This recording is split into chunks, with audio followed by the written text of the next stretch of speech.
Assalamualaikum warahmatullahi wabarakatuh. Perkenalkan, nama saya Faizal Al-Fatih Lubis, NIM 073002500056. Kali ini saya akan menjelaskan golongan 1 dan 2 tugas untuk remet. Golongan 1 yaitu adalah native elements.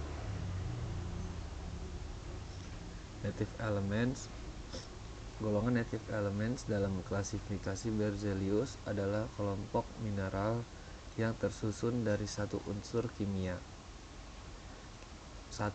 kimia murni tanpa bergabung dengan unsur lain. Mineral ini terbentuk secara alami di kerak bumi dan memiliki komposisi mineral yang sangat sederhana karena hanya terdiri dari satu unsur. Contohnya seperti emas, Au, perak, Ag, tembaga, Cu, belerang, dan karbon. Ciri-ciri utama dari native elements adalah memiliki kilap logam yang kuat, padat, dan keras. Meskipun ada yang lunak seperti grafit, serta dapat menghantarkan listrik dan panas dengan baik, terutama pada jenis logamnya. Mineral ini umumnya terbentuk melalui proses magmatik atau hidrotermal di dalam bumi. Dalam klasifikasi Berzelius, native elements ditempatkan pada golongan pertama karena dianggap sebagai bentuk paling murni dari suatu unsur yang belum bereaksi dengan unsur yang lain.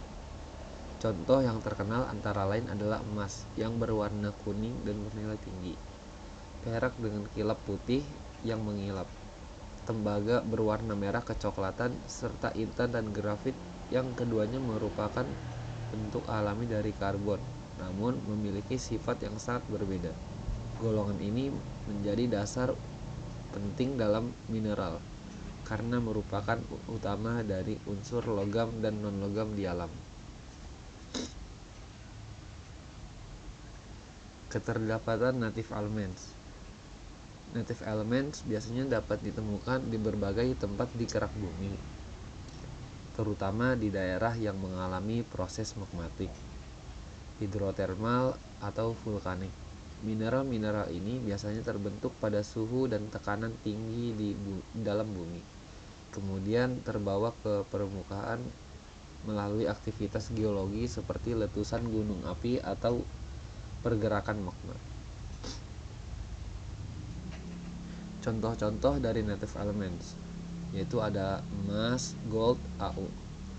Emas itu biasanya berwarna kuning mengkilap, sangat lunak, dan mudah ditempa. Banyak digunakan untuk perhiasan dan cadangan nilai. Yang kedua ada perak atau silver dengan rumus kimia Ag. Biasanya berwarna putih mengkilap. Sifatnya konduktor listrik dan panas yang sangat baik. Digunakan dalam perhiasan dan industri elektronik. Yang ketiga ada tembaga dengan rumus kimia Cu. Biasanya tembaga berwarna merah kecoklatan dengan sifat logam konduktor yang banyak digunakan untuk kabel listrik dan pipa. Yang keempat ada belerang dengan rumus kimia S. Biasanya non-logam berwarna kuning terang, sering ditemukan di sekitar kawah gunung berapi. Biasanya digunakan pembuatan asam sulfat dan pupuk. Yang kelima ada grafit dengan rumus kimia C, karbon. Biasanya bentuk alami dari karbon berwarna hitam, lembek, dan dapat menghantarkan listrik, dipakai untuk isi pensil dan pelumas. Lanjut, golongan yang kedua adalah golongan sulfida dari native elements. Golongan sulfida dalam klasifikasi Berzelius adalah kelompok mineral yang tersusun dari unsur logam yang berkaitan langsung dengan belerang tanpa adanya oksigen.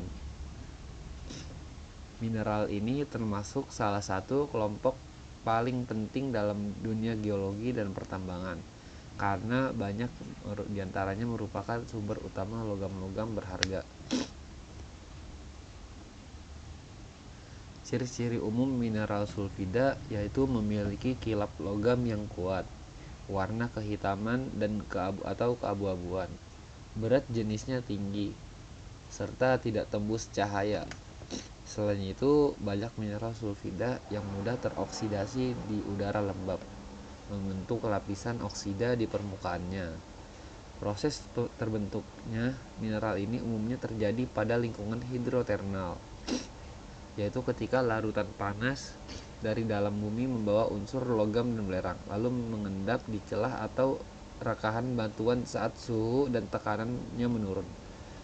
Contoh mineral dari golongan sulfida antara lain adalah galena dengan rumus kimia PbS digunakan untuk sebagai biji utama timbal, sphalerite dengan rumus kimia ZnS digunakan sebagai sumber seng.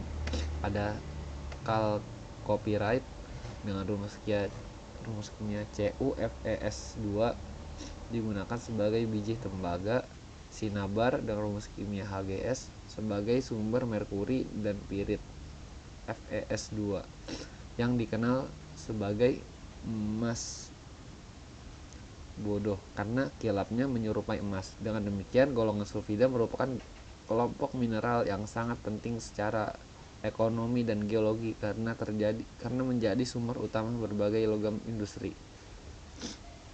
Keterdapatan dari mineral ini biasanya mineral sulfida banyak ditemukan pada daerah pertambangan logam, terutama di wilayah yang memiliki aktivitas magmatik atau hidrotermal.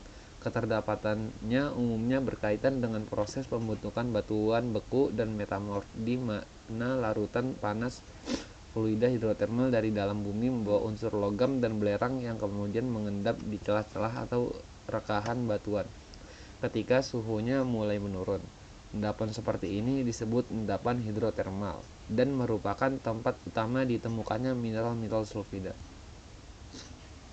Contoh dari mineral sulfida yaitu yang pertama ada galena dengan rumus PbS. Galena merupakan biji utama timbal atau Pb. Umumnya berwarna abu-abu gelap dan kilap yang ditunjukkannya adalah logam kuat dan berbentuk kristal kubus. Yang kedua ada sphalerite dengan rumus kimia ZnS, biasanya digunakan sebagai sumber utama logam seng. Warnanya bervariasi dari coklat, hitam, hingga kuning madu, dengan kilap resin hingga logam. Yang ketiga ada chalcopyrite dengan rumus kimia CuFeS2. Chalcopyrite merupakan biji utama tembaga, yaitu Cu.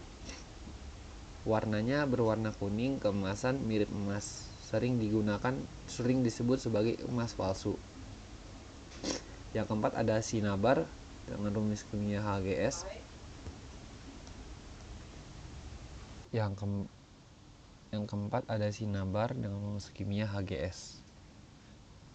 Sinabar biasanya digunakan sebagai sumber utama logam raksa, yaitu Hg. Umumnya berwarna merah cerah dan sering ditemukan di daerah gunung berapi dan sumber air panas. Yang kelima ada pirit dengan rumus kimia Fes2.